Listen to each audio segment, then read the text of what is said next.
All right, everybody, welcome back to Paperless. This is episode 6 now. Paperless podcast is hosted by me, Brian, Pablo. Hello. Today we have Curtis with us. Yes, hi. And today we are talking to Biz. Biz, what's up, man? Welcome. Your boy Biz tuning in, man. All good, all good. Also Help known me. as Cardistry comic. Actually, I think I'm gonna be changing the name to back to. I think I have a sort of reputation for how many times I've changed the Instagram name, but I'm Yeah, gonna change we- it back to Biz and Friends, and that's gonna be it. That's gonna be the last one. Hey, there we go. Then you can kind of put everything under that, right? Yeah, it makes more sense. I mean, it's kind of true because I think that the Fontaine documentary that you did with Zach was under Peace and Friends, right? Yeah, yeah. Talking about that documentary, how was it? Like the experience of traveling all over Europe with Zach? That was a little while ago now, right? Like a few years? Yeah, it's been 6 years now. Wow. I think 5 years. It was definitely a very, very psychedelic trip, if I could put it this way, as in how chaotic and beautiful and full of a ton of stuff that you can't talk about probably because Zach would kill me as well. But let's just say I have a sort of reputation for attracting very peculiar events happening. It's just my way of being. And we've attracted a lot of peculiar people, and in both in a good way and in a bad way, I could say. And Zach and I really, really mingled together very well, I suppose. I was very much intimidated by Zach's outgoingness and just how full of energy he was and ready to just spit out all these bits and comedy and I would call him the man with the $1 million smile. Gosh, 'Cause for real. if you guys know, he's been performing at the Magic Castle ever since he was like 11, I think, or 9. Yeah. I remember So- that I saw that on a YouTube video, I think, back in the day. Oh yeah, he had Well, a Way lot back of in the day. 11. And whenever we would meet somebody and they'd be like, "Oh, you guys are magicians? Can you show us something?" Zach would have this entire repertoire of just marvelous effects one after the other. I would pretty much just show a bunch of slides, just a shitload of color changes and I don't know stuff It's a lot appearing of and disappearing. It's a lot of stuff people probably forget about because Zach, he really doesn't do too much, like today or like the last couple of years or so. He kind of just, runs his business. So a lot of people probably don't even have a clue that he even does magic. I think he's still very very good at it, both magic and cardistry. Oh, totally. I just know that he definitely is. You're right. I just know that he's been focusing more on not on necessarily on the business part, just seeing how creative other kids can be and other people with their craft. I think he's more prone on the idea if I develop this business into something that is big, then I can create further opportunities for people, opportunities that weren't created for me when I was small and I was starting up. For sure. And that's what I feel about him with sponsoring people, flying them over for videos, uh, doing just a. I will tell you one story just to understand what Zach thinks about kids. We are in Stockholm, and we've organized this entire lecture where everybody knows we're going to be there. Me, Noel, and Zach. Oh no, actually Noel wasn't there anymore. So it's just me and Zach. And I let all of my older magician friends know I was going to be there. And these are people that there's Johan Stahl and I don't remember the other big guys' names, but there's around 10, 15 magicians that are 30 plus, up to 50, 60. And these are ranging from professional magicians to masters. And then there's all the kids that showed up because they knew Zach and I was there. And these are kids from 9, 10 years up to 16. 17. And we go inside of the venue and we say hello to everybody and so on and so forth. And I just have this memory of me being at the table with the people that I knew, the older magicians, and I was showing them these slides that I was working on and all of the effects, and they were very much interested in all of them and seeing them as they were new. But I noticed that Zach wasn't at the table and he hadn't been there for quite very, very long time. he was over with the kids. And towards the end of the meetup, I've noticed he actually didn't talk a lot with any of the older guys. And I asked him at one point, I said, "Yo, how come you stayed so much with the kids and you never talked with the other guys?" And he said, "When I was small and I went to a meeting where Dan and Dave was, all of the professional magicians and the well-known magicians were sitting with all the other well-known magicians and the professional magicians, and us, the kids, we didn't get any attention. So I promised myself back then that if I would become somebody that's famous in any way, then I would sit with all the kids because it's them that we inspire to become greater." That's what it's all about. Yeah. And I really just sat there and, I kind of realized what Zach's values were about at that point. And I hadn't even thought about that. Yeah, That's good. like that's really good because sometimes like you go to a convention or something and you see the group of really like famous people in the community just talking to each other and you just go and it's like awkward because you don't know if you are invading a private conversation or something like that. Yeah. It So can be like like the worst feeling. Yeah. so the fact that he is talking to all the kids, that's amazing for me because no, not everyone does that. I hope it's like this now. I haven't been to a convention with Zach or to a venue ever since then, but values like this don't just vanish overnight. Yeah, when I saw him at CC this last year, yeah, he was same thing like you were just saying, just kicking back, hanging back with everyone. If anyone wanted to come up and talk to him, yeah, he's real open. Zach's always seems like he's always been that way. Yeah. There you So, go. changing the subject, when did you first got the idea of doing a cardistry comic? Actually, before we jump to that one, we got to ask him the question we ask everybody. Oh, yes, yes, yes, I forgot about that. Okay, hit me. What's your favorite brand of cards? Like your favorite brand, it could be Fontaine, Bicycle. anyone, or anything like that. Your favorite brand. It's bicycle, man. Hey, Hey, there we go. there we That's go. a divisive geez. answer, man. For real. I'm not kidding. There's bicycle, man. It's not Man. because of the quality of the cards or anything. It's just because I always use bicycles. The decks of cards that I get from companies that are of high quality, they're very good. They're from friends. Usually, I gift them to people, and I tell them, "Yo, this is a packet from a friend of mine or somebody that I know, and it's like $25, man." And $25 in Romania, that's a lot, man. And people cherish these decks and they keep them and they value them a lot. And I need bikes, man. I just gotta practice and bend cards and ruin them, basically. Yeah, there we go. Fine. Yeah, that's a good answer. And you're right. Like sometimes the same thing when I get some decks that I don't know, maybe Jared sent me or something like that. I give them to people because like I know that they will use them more than I do. And that Yep. they will be like, okay, this is a really high quality deck. I will take care of it.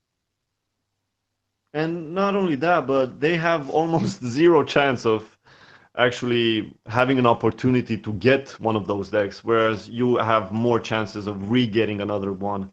That's a good point. Yeah, That's a exactly. really good point. Taking on that point, that's why I'm doing these like weekly giveaways that I just get like people from any company that I know. Like this week, last week, I mean, we got elemental playing cards to give away a deck to a random kid. The only thing that they had to do is just tag 3 friends in the comments, and that's it. You can win a free deck, a high quality free deck. Yep. And I'm doing this because I want to give back to people because they have helped me so much. And I remember that when I was like little, I loved when people did giveaways because I was like, oh, I have a chance to win this thing that is expensive for me for free. That's amazing. I think it's so fascinating how the things that you look at or pay attention to when you're a kid end up shaping you towards adulthood. because I remember when I was starting out, the only thing I wanted to do was battle people. And I have a video where I challenged the bias. If I don't know if you guys remember this, and I made it, and it was called uh, "I challenged the bias" video or something like I that. think I've seen the title. Yeah. And Tobias never replied, but that was the thing that I wanted. I always wanted to battle people, to have a one-on-one showdown, and it really shows because I've ended up creating the cardistry game. And just like you said, you love doing that, so you loved getting that or taking part of that when you were a kid, and now you're doing it yourself, the Like giveaway. touching on the cardistry game, how did you got the idea of making a cardistry game? What I think is fascinating, usually when I reply to an answer, you're gonna notice I never give a straight reply. No, that's So, amazing, dude. Like you give a really good reply either way. okay, perfect. I think one of the best ways to understand yourself is to reflect, and the way that I've understood myself was by keeping in a sort of way of journal. And by keeping a journal, I've realized that throughout my childhood, the games that I have played and actually finished were card games. And the first game that I've ever finished was a Pokemon card game. Ha, And then nice. after that, I finished a Yu-Gi-Oh card game. And then I finished a Duel Masters card game. And then in fifth grade, which is a general school, I think, or however it's called anyway. In fifth grade, I started selling bootleg uh, Yu-Gi-Oh cards, and I ended up making enough money to buy a PlayStation 2 just from those cards. And Oh my god. I'm talking cheap ass quality, printed, horrible looking, stuck with glue bootleg cards that I was selling to people, man. With That the nobody. Yu-Gi-Oh card generator online. What? You never used the Yu-Gi-Oh card generator online. It was this Oh, web page when you just uploaded a photo and you can print like a legit looking card. oh no, I've never actually heard of this. I'm gonna check it out. Okay, that sounds funny. And Yeah, I used to do it, but like instead of people, I will put like John Cena or something like that. yeah. I mean, this crazy ass powers that they had. Like you place this and you instantly win the game or something like that. It was so funny, dude. um So well, did you start the so you were doing the comic way before you did the like the actual game itself, right? Did that kind of like lead into the game, or did you how did that go? well, first thing that I to actually end the point that I was talking about before, the when I was in a way connecting to what you're asking right now, is Sure. when I was small, my brother started drawing, and so I started selling his drawings to people in my kindergarten. And then when I got in first grade in elementary school, I started drawing myself, and so I was copying these cards from Monopoly that were with Acme and the Wild Duck or whatever, some Disney characters, and I was putting them Looney in a Tunes and all that. yeah, the Looney Tunes, yeah, yeah, yeah, and I was putting them in these magazine format, so it looked like a comic book, and I started selling that in my class up until National Geographic and Discovery showed up and pretty much stole all of my clients. And then up until fifth grade, again, I started making these very, very bad comics for my brother and started pitching comics to friends in school. So as I was distancing myself from this and started practicing magic, I suppose I forgot, but they've always been in the back of my head.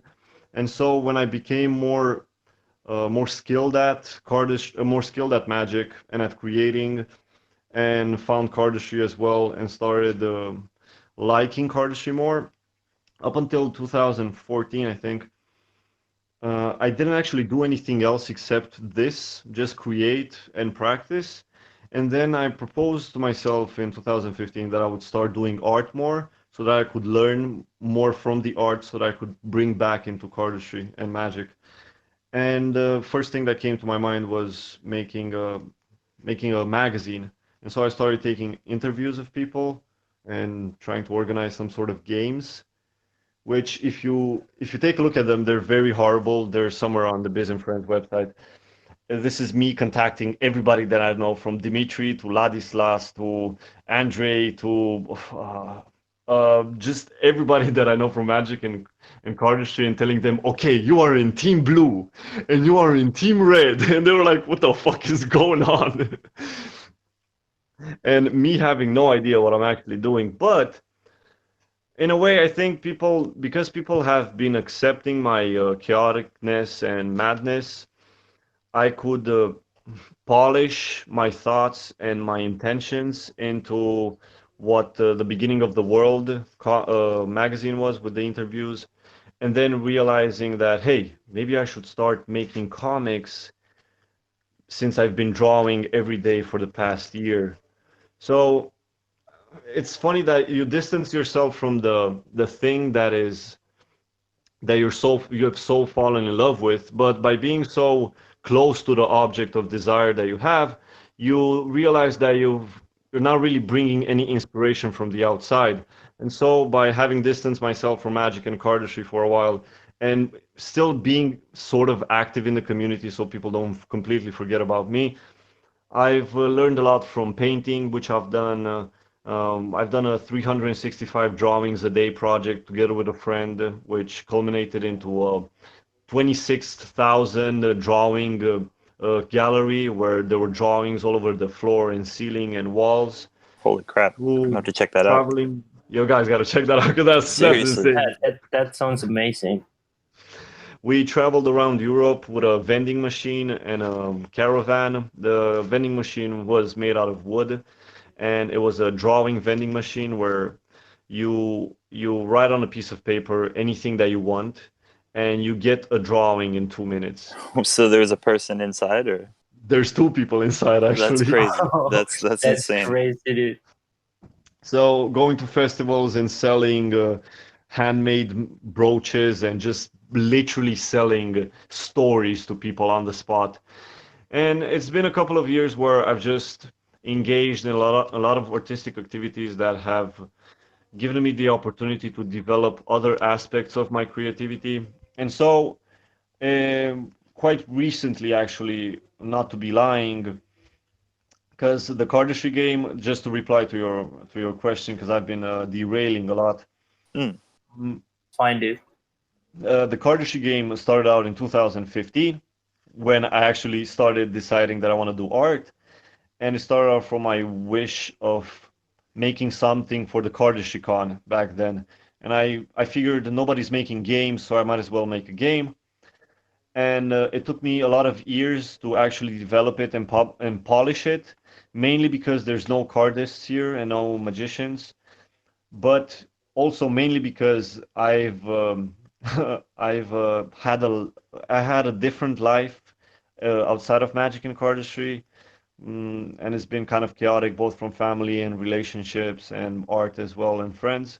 Sure. So I've really lost myself in a way there, and whenever I would remind myself of the projects that I'm doing for the cardistry community or for the magic community, I would start doing them a little bit more. And it culminated in the quarantine that we're having right now, actually, when I had a panic attack, actually, regarding the entire thing. Sure. And it's Yeah. funny. A lot of It's us funny. probably. Yeah. I think actually a lot of any of you guys Hmm. went through something like this. Yeah, I did, like, legit, that, because I used to work out a lot before all this happened, and I got so stressed out that I couldn't go for a run or something like that. Oh yeah, man. I just broke down. I It's completely feel you. there was a good week. Yeah. We're all pretty scared. Good thing things have kind of calmed down a bit. You mentioned before that there hadn't really been any kind of like game before. I think that's really like the big number one thing that really draws like me and anyone else to what you're doing right now, is that there really isn't any kind of like game aspect kind of situation integrated into any cardistry. So it's been really exciting just seeing what you're creating just from that even. I'm very excited to show you guys everything that we've put together, because what I keep telling, I had a conversation with Noel back in 2018, I think, um, and he said, "Yo, Biz, why are you doing stuff for cardistry, man? I don't get it. I mean, you like magic, you're very good at magic. Just why you're not doing magic? I don't get you. I mean, why are you making a comic? Why are you making interviews? Why are you not doing this for magic?" And I was like, wait, well, first of all, because if you're doing a comic book for Magic, that's boring. I mean, there's nothing visual to any sort of slides except productions, which is still cardistry from my point of view. Mm. So it makes more sense to make a comic about cardistry because it's more visual and appealing for everybody. But the main aspect is I feel like we've discovered America in a way, and how should I put it? There's not a lot of people are exploring uncharted territory, so there's nobody making a serious magazine or something that is in print. Like there's Magic Magazine for magicians, something that really happens once a year. Or there's no movies or documentaries about cardistry because it's such a baby right now. It's only been around for what, almost 20 something years only. Yeah, maybe. So I sit down and I look at cardistry and I only feel so much potential, and I feel everybody feels it and everybody wants to do something, and it's so hard to do something by yourself, and sometimes it's so demotivating. And that's why I even Biz and Friends, because I really don't see myself making something without other people. I think everyone here could relate to Yeah, that big time. like Yeah. There you go. You guys are three here, it's not just yeah, Pablo. because when I first started Paperless, like when I first did the magazine, I was doing everything myself. Like I was getting the articles myself, I was writing them, like doing the tutorials and all that myself. Was so stressing Yeah. that I got like Brian and Aldo in the team to help me manage all that, and like to because sometimes I get really invested in stuff, and Yep. I get so invested that it will never come out because I want it to be really perfect. So Exactly. by getting other people, I can give them responsibility and take it out of me, and I can just say, okay, whatever, it's fine, I guess, and just put it out. Yeah, because they're really just getting it out, and at the same time putting in a lot of effort and all that, but really just getting it done and accomplishing maybe a goal, and then seeing how it went, and then going on to the next one is so much more, I guess, rewarding. I guess you could say, just to get it that way instead of just trying to focus on every little thing. You end up juggling 20 things in your head, all stressing. It's like I remember that Brian told me like, what? Why do you have like 5 brands? I was like, you're right.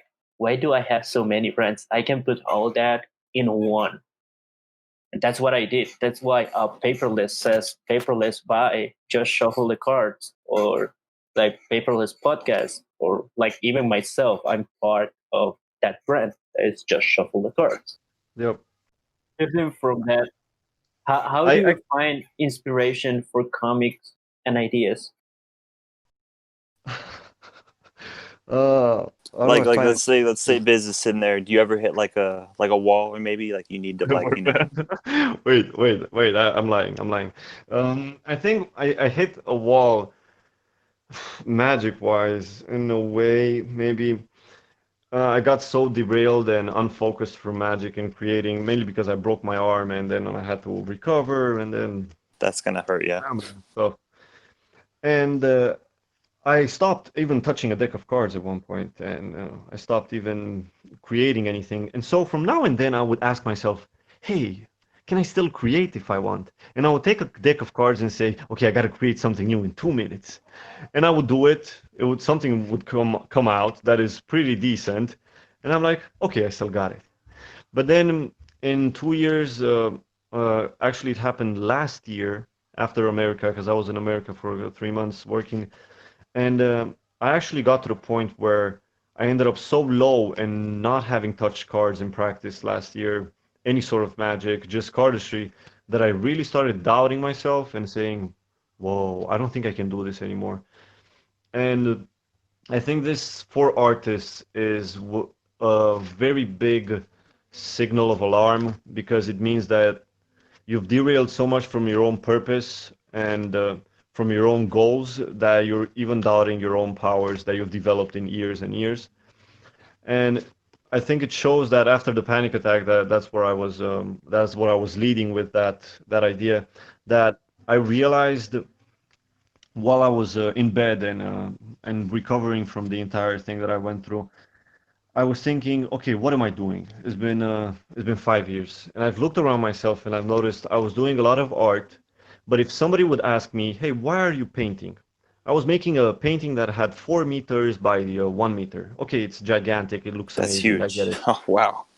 Yeah, I like huge stuff. No, no sexual pun intended. I just love doing huge projects, huge paintings, huge everything. It's probably because of a small dick complex. Who knows? But that's what they would say. And I was sitting, and if somebody would ask me why I was painting, why I was making music, why I was doing anything, I would just say, ah, because it's fun, or because I like it. There we go. And I sat down and I thought, okay, ask me why I'm doing magic or why I'm making cardistry. And I would say, oh, because I want to become an ambassador for this in Romania, and I feel there should be a lot more people and kids in Romania doing this, and I feel I can inspire them to pick up. Ah, wow, that sounds like a more powerful goal than, oh, it's fun, or oh, I think I'm just doing it because it's nice. And so I realized that those 5 years, those that period that I said that I was doing art back in 2015 had ended with the panic attack. And I realized, okay, so it's cardistry and magic for me, and I'm just gonna keep doing this until I literally feel I have nothing else to give. And so coming back to what you said, if I ever feel like I hit a wall with creativity and how do I come up with ideas, is I don't watch art on the internet. I don't watch other people's magic. It's not that I don't care. I just don't have a habit of watching other people's stuff. No art, no sculptures, no paintings, barely any.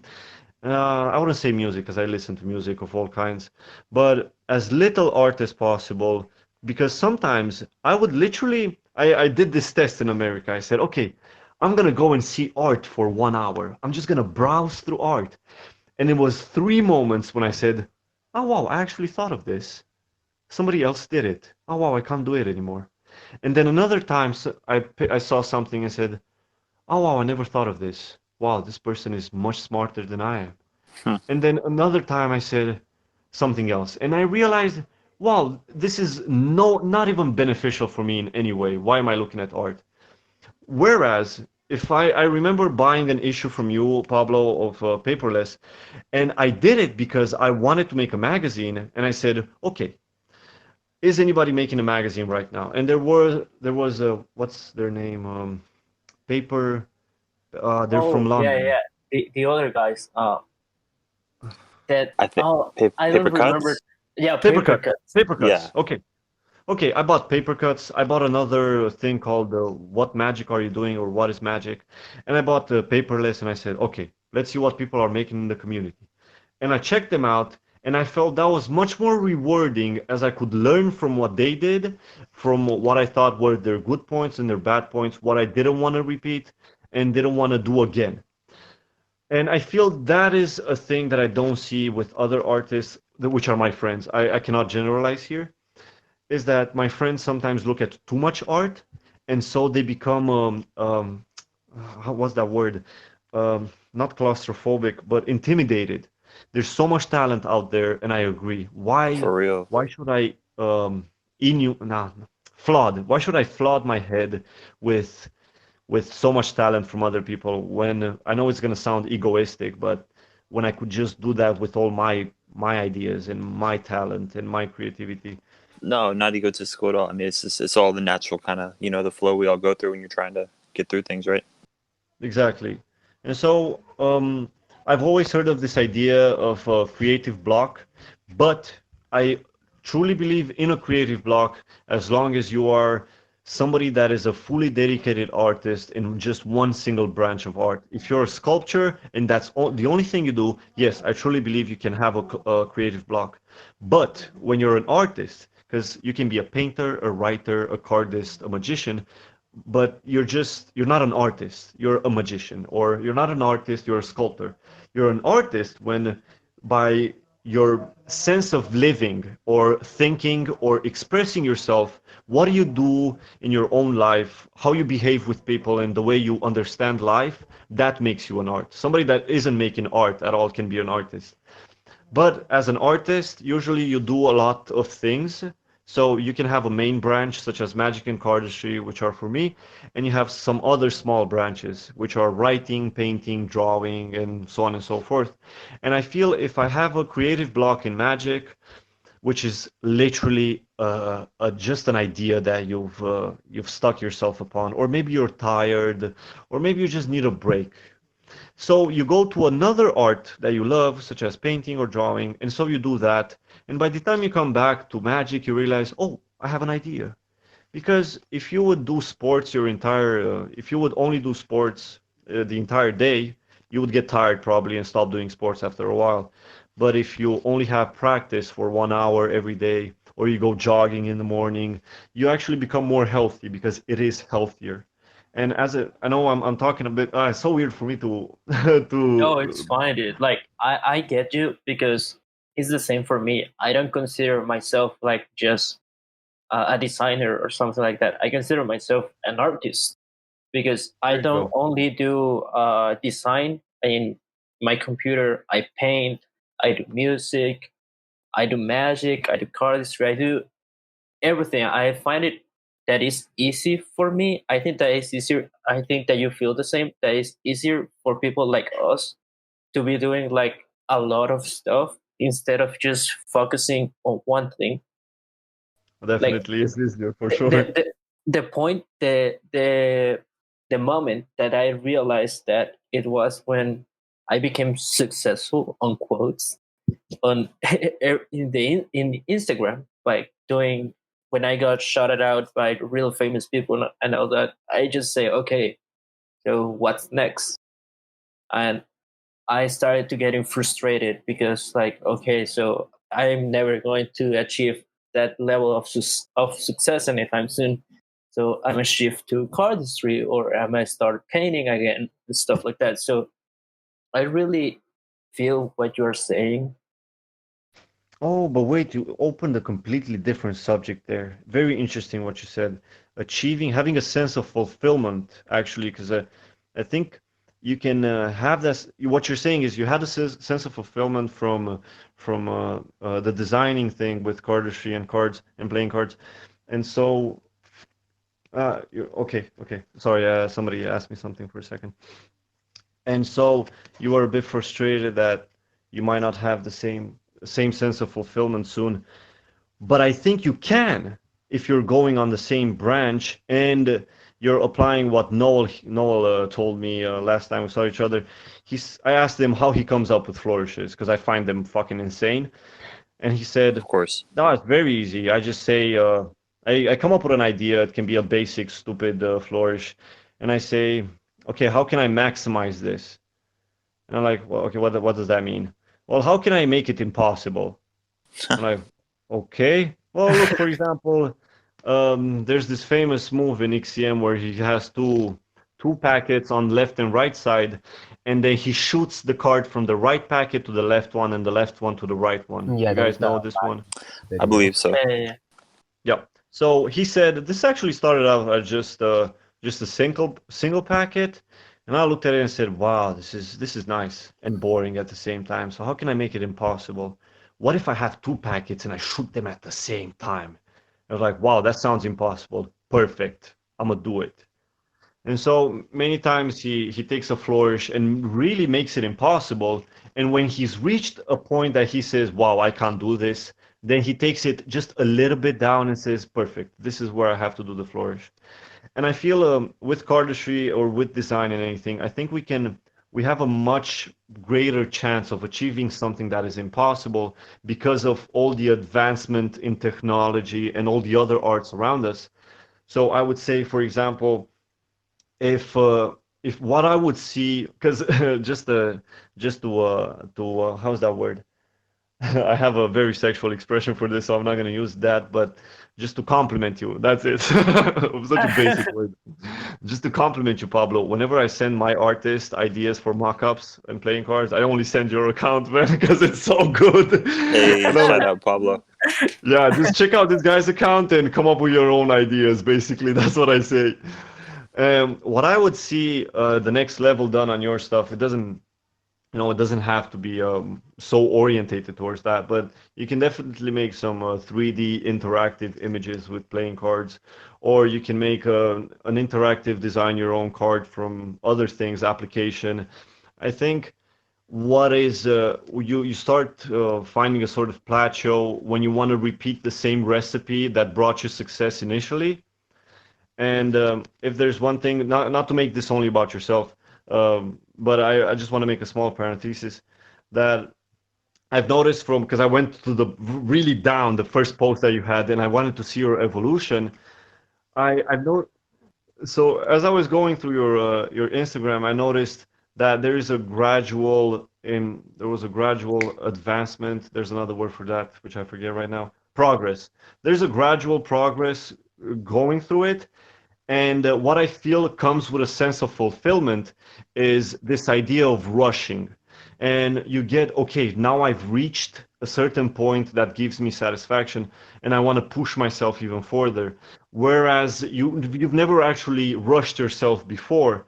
And I feel that's where this idea of frustration might come from. That if you achieved epiphany or you've evolved your Instagram, let's say in 6 months usually, so every 6 months, it literally looks completely different and new.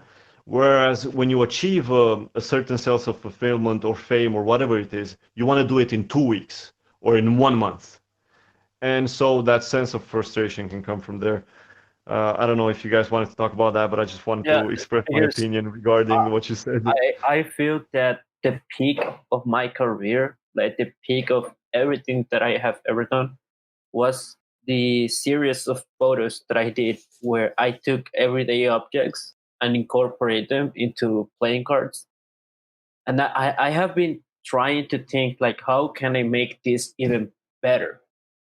But that's the thing that how can I feel that how can I take something that is already like in a sense perfect and turn it into even better. Well, the best way to look at this is literally at musicians. Recently, what's his name? Okay, Nicholas Jar actually made two bands, I think, while he had Nicholas Jar. And then Chet Faker completely eradicated Chet Faker, and he has his real name now.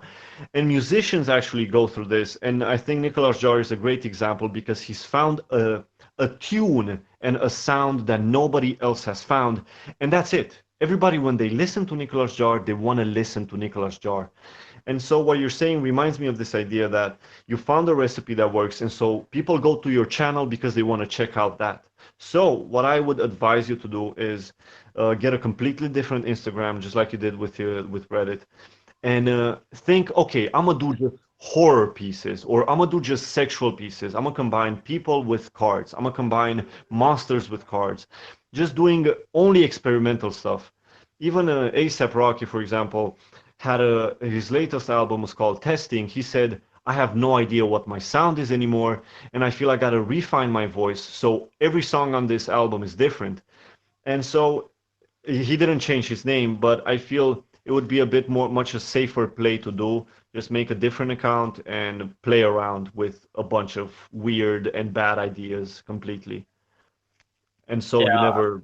I'm gonna do that because I used to do. I actually have one, but that's like for experimental photography. Like I used to be a real life photographer, so Ooh, nice. I have this Instagram where I just take weird photos of anything. Like one time, I took a photo of myself in pants, like I have jeans in the Okay. bathroom in the shower. I was taking a shower with jeans. I took this weird photo and posted it. It I was remember that. yeah. Brian saw it. That was so weird. So before you said that you broke your arm, was that related from your shift to like a more magic focused career to a more cardistry focused career? Because you said like during that time you hit like a creative block. Wow, very keen ear you got over there, Curtis. Yes, but not necessarily because I got a creative block at that point, mainly because doing cardistry was healing my hand much more and faster than magic was. And I purposely took a break from magic, mainly because I wasn't getting any views on YouTube. And ever since me faking my own death back in 2014, my views on YouTube had radically went down from 800 to 1,000 views down to 200 views and 150 views. And so it was really demotivating seeing that even still posting videos, I wasn't getting any views. And so I said, okay, instead of actually ending up hating magic for no reason, just not getting attention, I suppose, I'm just going to take a break and switch to cardistry. But honestly, the other reason that really was motivating was the fact that Noel became a cardist, and most of the community was switching to cardistry and on Instagram, and Zach became a cardist too, and so all of the people that I knew or had a lot of fun with were becoming cardists, and so I said, okay, then if the community's here, I want to stick around here and see what's going on. That really swings back to what we were talking about, how, having multiple avenues of art to express yourself. That's really kind of where everyone, really started branching out, I guess, around that time. Back when you were still, really focused in magic, I have a question. What was one of your favorite magic routines that you always like to perform, or that you even still like to perform? Like your go-to, or like your most exciting one that you enjoy doing? I think this is a very inappropriate question for me because I hate doing the same stuff on and on, and I actually stopped performing on purpose because I was repeating the same routines that I could perform with my eyes closed, and I felt that was very insulting towards myself. That after 10 years of performing magic, I was still doing a lot of the things that I was doing back in the second or third year of magic. This is mainly because I create slides and I don't create routines. But to really answer your question, I would say I love sandwich effects, man, and it's still my go-to stuff.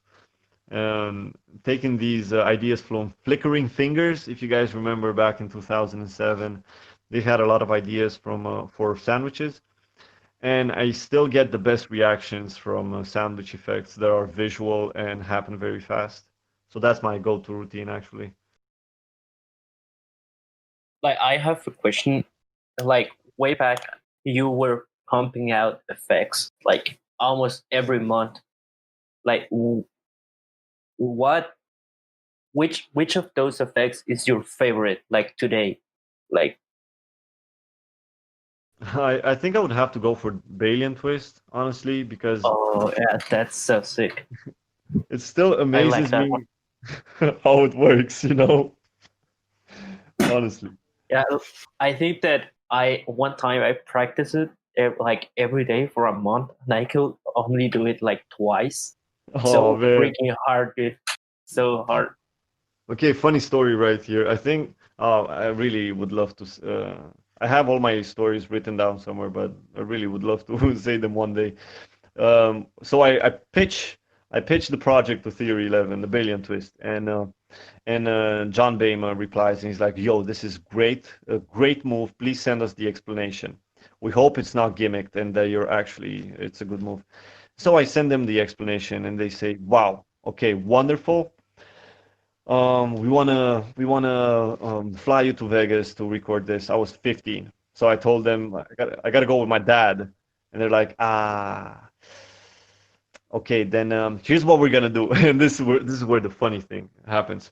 We're gonna have you teach Andre Jake this move, you know, and he's gonna perform it, and he's gonna explain it, and there are gonna be bits and pieces of you throughout the release, and the performance is gonna be by you. But this is the best way to go about this effect. And I was like, yeah, for sure.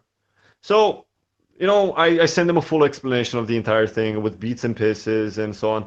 And a week later, Jonathan Bain, contacts me and says, "Yo, Biz, do you think you can send us a video of you performing the slide more than 2 times in a row?" Dude, for me, that was okay. So, what I understand from your email is that you guys have now succeeded making this move work more than once or twice in a row. And so I sent them a video with me doing the move 27 times in a row. And they're like, okay, thank you. That was the entire mail was, okay, thank you. I was like, okay. So, they never say anything back regarding that. The release happens. And if by any chance Andre Jake actually listens to this, dude, I fucking love you. I dig your shit, but some things, they don't work. I get it. So if you look at the trailer for Balian Twist, they don't perform the move. The card is already reversed in the deck because Oh, the I move is didn't very Oh notice my that. god. so the move is very visual. You can actually see the card reverse. You can't do it invisibly. Or you can only do it invisibly if you necktie the spring. Literally, you perform it towards yourself in a way. But the way Andre does it is fully towards the camera, and there's no card turning around. That's not the problem. I get it. For marketing purposes, I get it. But then you actually go through the release, and you notice there's a lot of moments where Andre can't actually perform the move, or the move is literally looks very lucky shot. Like when he performs it at one point, the card almost drops on the floor, but he catches it. And Theory 11 would never use that footage if they would have a better footage. You understand what I'm saying? And I think in a way, I'm not trying to mock in any way Andre or Theory 11. I just think that it shows how difficult the move can be, and just how much practice some people would put into it to actually master it. Whereas I honestly do not understand why it's so difficult. Because for me, it's just like you press Alt F4 on the keyboard, and the program shuts down, or you press Enter, then the thing works. That's why how I explained it initially. I just said, guys, you just pull an in jog and you spring, and that's it. And they were like, yeah, but it doesn't work. And I was like, yeah, but it works for me every time. I don't get why. So I feel that is something that was there in the shadows, and I wanted to share with you guys something that not a lot of people know regarding the Balian Twist. For sure. Just to loop back around, I really wanted to talk about the Cardistry game. Yes. So when do you? I brushed up a little bit, but I don't know exactly where you're at as far as the progress. So when do you hope to maybe kind of finish and finalize and maybe hopefully release the game? Video's finished. Kickstarter page is 95%. Kickstarter approved the project. Nice. And I suppose next week, maybe next week, we're gonna announce the launch date. Or wait, today is a Thursday, so either this week, Sunday, I think, or next week for sure, we're gonna announce a launch date. To give you some sort of insight, the entire video is animated, so it's Oh, nice. That's Oh, awesome. dope. almost 5 minutes of animated cardistry. That's insane. You must have been working on that for a while. The guy that I'm working on with is I don't know, man, how to put it, but he's so good. I mean, we work as a team. I send him all the sketches and all the material and all the documentation, and he does all of the drawing and illustration, and he's very hardworking. And not only that, but I feel one of the best ways, and this is a thing that I've taken from somewhere from other leaders, I suppose, but this idea of empowering the people that you work with And when I hired this guy off Fiverr, it was just for doing the Cardistry comic for Christmas. I wanted to make something for Christmas as a surprise for everybody, and so I thought, hey, a Cardistry comic would be great. And after doing that one part, and people saying, "Yo, you should do a full comic. We want to see more," and just seeing how big of a reaction it was, I decided, hey, I should probably hire this guy more. And so I kept sending him stuff, and after a couple of months, I said, no, actually, this was the first month. The first month when I realized I want to do this with him, I said, yo, I am paying you, but you're not working for me in any way. You don't have to do my ideas. My ideas are just sketches and they portray just what I think is best. You are the artist, you are the illustrator, you see better than me inside your imagination how one panel should look or how one thing should be done. You finished arts and everything. I'm mainly here to provide you with a path. If you see anything that you want to correct or do different, please do it. And I feel that one thing that I've said, and I've repeated more times just so I make sure that he knows it, has given Herdiant, the guy that I'm working with, and which I consider a friend right now, this freedom. And he hasn't done cardistry ever, but many times he changes panels, he changes points of views, even with the animation that we worked on. Many times he changed it because he just felt it was going to be better. And I look at it and I think, wow, this actually looks better. Like a fresh And perspective. yes, completely fresh perspective from somebody that has nothing to do with cardistry. And that is very good. And also, I love working with somebody that has no idea who I am in the cardistry community, and the only respect they have for me is the respect that I have earned from working together with them. Because I feel a lot of time when you're famous, people give you respect and credits which you don't deserve because you've never met them. You could be the biggest asshole in the world and they respect you, and I'm like, Right. And yeah, even if it's not on purpose, like that just being in the mind, it still kind of, affects the way you might go about interacting with someone. So yeah, I get what you're exactly. saying. Exactly. You just because you're cutting them some slack because they're well known or they're paying you, so you should do what they tell you. And that's what I really wanted to get out of the way first. So everything pretty much is done, and I feel the game itself has reached a point where I'm very happy with it, even though you guys have no idea just how many things I've changed in the past couple of months regarding the game. Yeah, seriously. Going off that, my one last question about the game. Go for it. So you say you're just about done, not to say you're done, but you're nearing the end. And so what would you say in a few words, what was your most maybe like the most exciting or most fulfilling or most memorable part about the whole process? Oh man, I honestly say I think the most frustrating and fulfilling is the actual game because I created the initial version and I played it with Noel, and the only thing Noel kept saying was, "Yo, this is so complicated.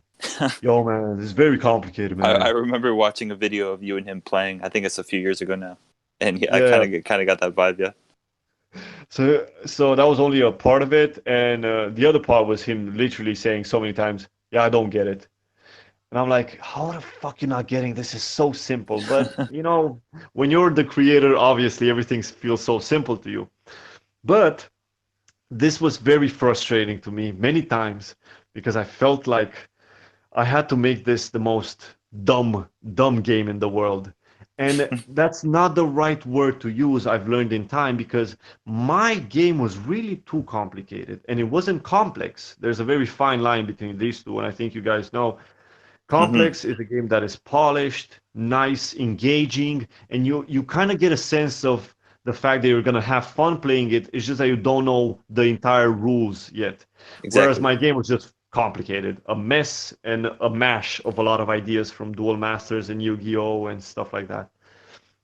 And actually, on the Kickstarter page, there's an origin story where I tell the entire story of the game. And I think it's funny to go through how the process was from 2015 to 2020, the entire game. What I That's on have the learned, that's on the that's Kickstarter. on You the said. Kickstarter. Nice. Yeah. Okay. Cool. Good. Go ahead. To answer your question, what was the most fulfilling was sitting in my room in 2018 with the deck of cards and saying, what's the worst thing that could happen while you're performing? Lose cards. And me sitting there and thinking, holy shit, that's the game, man. You're Oh, losing nice. cards to Yeah, your I was death. just going over the rules. I get it. That's funny. And I was like, this is so simple. Instantly, I felt, wow, this is a game that people can play. It's easy to understand. It makes sense. And then it was just about kind of finding a way to make it entertaining. And so I sent a lot of prototypes to people and got so much feedback from Lotus in Hand, from Mano Santo, from Jazz Pass, from other individuals that are not companies that have played the game. And they're just giving me their feedback. They having played with cardists and not with cardists, just people that are passionate about cardistry. And so this feedback that I got was very valuable, but I still had a very unbalanced game. Even without realizing this, I still had a very unbalanced game when I started working on it and wanted to pitch it on Kickstarter. And when I it's funny because I wanted to have this game at Cardistry Mexico and have a Cardistry championship, and I remember Cardistry, yeah, hearing about that. Cardistry Maybe, game yeah. championship.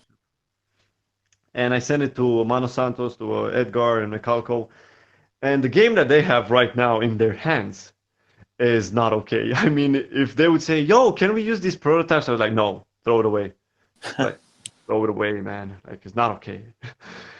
Basically, what I've done is ever since I've noticed that I'm getting close to finishing the Kickstarter and everything, and having the animation, and just feeling how serious everything was coming, and having the panic attack, and waking up to the fact that this is what I want to do. This is me, and this feels like home, doing magic and cardistry. I looked at the game and said, "Wow, I feel like." This is unbalanced. And I just critiqued myself. Whereas before, I just kept patting myself on the back. And so I looked at it and really made it more balanced by adding more special cards, made it more engaging by having, things to do with performing behind your back. And so I feel this first game was a very, uh, how should I put it? A very nice learning curve, and even if it took me so long to actually make it, I know the next game is going to take me much less, because now I have learned what it takes to make a game that is balanced and something that people can actually enjoy playing. And so I can say that this has been the most rewarding thing, having a game that I can play with people on Instagram and say, okay, I like everything about this game. If people are going to talk bullshit about it, I know it's perfect for me, and I didn't have that feeling before. Now I have it. That's one thing. Like what you were talking about. Sending out the prototypes and getting notes back from everybody. That's probably the thing I love most about the community, is just that, going with how new we are, everyone's so willing and excited to work with each other on Yep, every project sure. we all have going on and all that. So just to cap things off, are you happy with the current state of the card community, and what are some changes that you think it'll benefit from? It's a tough one. This is not really a tough one. I actually asked this question to a lot of people that I was interviewing regarding cardistry, and I asked them about the cardistry community, because before actually making opinion for myself, I usually ask a lot of other people to get a sort of general opinion of what most people think about what is going on in the cardistry community, because there might be aspects that I have missed.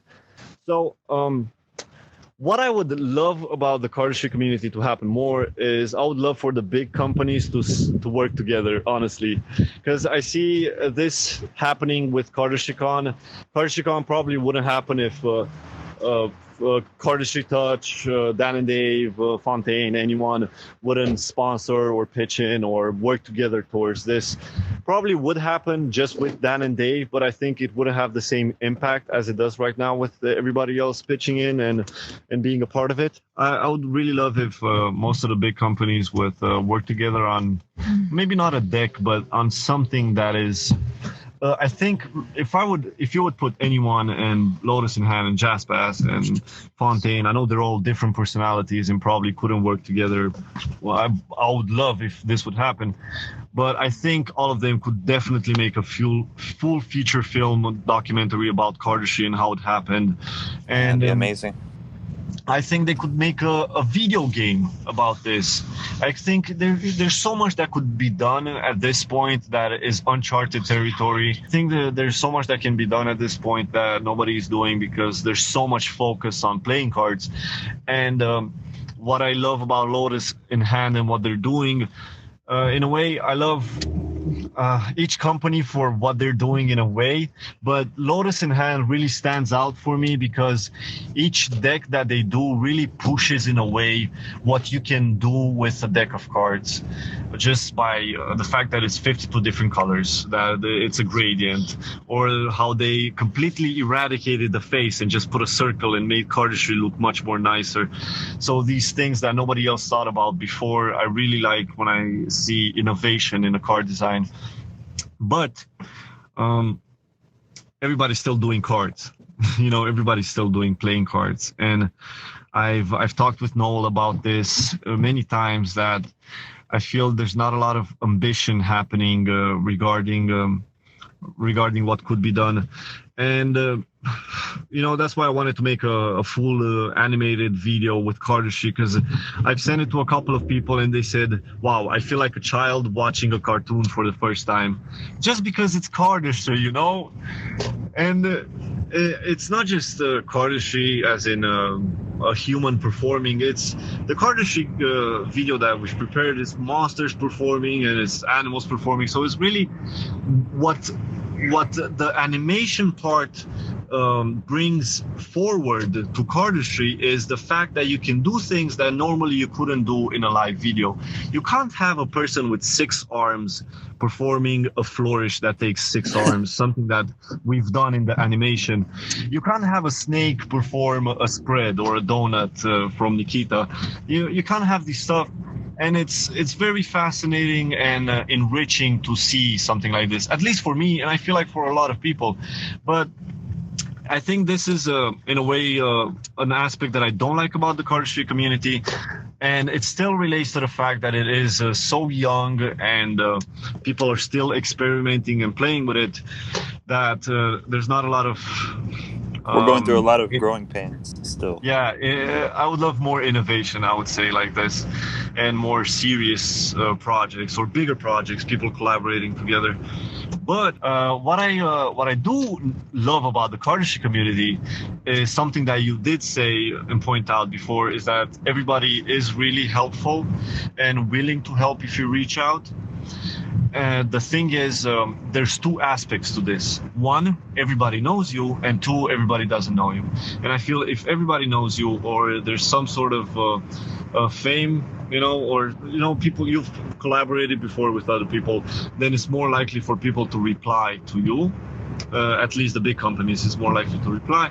Whereas when I've asked other cardists about their interaction with the big companies, they said they never get a reply back, or it's much harder for them to get noticed in the private messages. And just to cut some slack, I'm presenting it from more point of views because I feel it should be presented from more point of views. When I talked with Zach about him replying to messages and asking him why doesn't he reply as much to messages, and this was back in 2016, I think, he said, Biz, I get around 100 messages each day. If I don't read my Instagram messages for a week, I have close to 1,000 messages. Would you reply to each one of them? Seriously? And I sat there. Yeah, and I thought, wow, okay, no, I wouldn't. There you go. And then I realized that that is one aspect that you don't take into consideration, and that there's, these people, they really want to make the companies, they're really invested probably not only in Cardistry and their company, but also in their personal life. And many times you're cutting away on these other aspects, such as replying to people. And so these are the 2 things that I love. This is the thing that I love about Cardistry community, that people are helpful in reaching out, and it feels like there's a lot of potential. And the other thing that I don't love is that people are not as ambitious as I would like them to be. But hey, I feel there is innovation, and we are advancing, and it is growing. So me just bitching about the fact that it's going a bit slower than I would like to, I think that is egoistic again, and is not motivated. So it doesn't stand a lot. It's a very weird and confusing point of view that I've given you, but it is my way of It's a really saying things. solid Hey, no, Oh, yeah, it's a weird fine. and confusing time in our growth. Yeah, like you're saying, we're still growing, so we're all Yeah. figuring it out. All right, so closing things up, if you have any final comment that you would like to give. Yes, if I would have something to give in the end, is what does everybody listening to this and you guys think about a Cardistry video game, and what kind of video game would you guys see yourself playing? Because that is the one thing that I've thought about a lot, and it's one thing that I have in plan of making and developing. And the only way to develop a video game is by working with a lot of individuals in the Cardistry community and outside of it. So that is one thing that I'm pitching out there. Just people think about that and contact me if you have any ideas or wishes. Second of all, to you guys, thank you very much for the opportunity to talk freely in my chaotic way about things and about the community. And I hope you guys have taken something from what I've said, be it good or bad, whatever. I hope it has broadened your perspective over the art itself. And for that, for this opportunity, I thank you. Thank you for being such a good guest, and I hope we have you again. And I have 3% battery, so if my phone closes, I apologize in advance. All right, so thank you everyone for listening to another episode of the Paperless podcast. Remember that if you want to support the podcast and the magazine, that we will eventually release the issue number 2. Eventually. It's in the works, believe me. It's in the works. Yeah. You can buy the magazine, or you can donate to the magazine. Shout out by Paperless the Magazine. link Go read that it. is I'm gonna say it down every time. in the Go read the description. If you are Paperless listening Magazine. on YouTube and if you are listening in Spotify, is somewhere in the episode info. The magazine is totally free. You can donate anything you want. Yeah. Do it, guys. Donate. Hey, If you are buying from boomboombuttchicks.com, you can use the code Paperless15 for a 15% of your purchase. Brian will be giving us $1 for each purchase. He $1. He doesn't want to do it, but we're making him give us the money. and Biz, I'll give Biz $1 each guest. So we're working it out. Everyone's gonna get a little. This coming All right, so thank you so much, Liz, for being here. I appreciate it a lot that you could take out some time of your day to be here with us. We'll have to bring you back for sure. Yeah, for sure. And Thanks, man. Guy. Take It's nice care. to meet you, of course. Take care, guys. Be safe. Wash your hands. Healthy hands. Yeah. Okay. See you in the next episode. Thanks, guys. All right, that's it.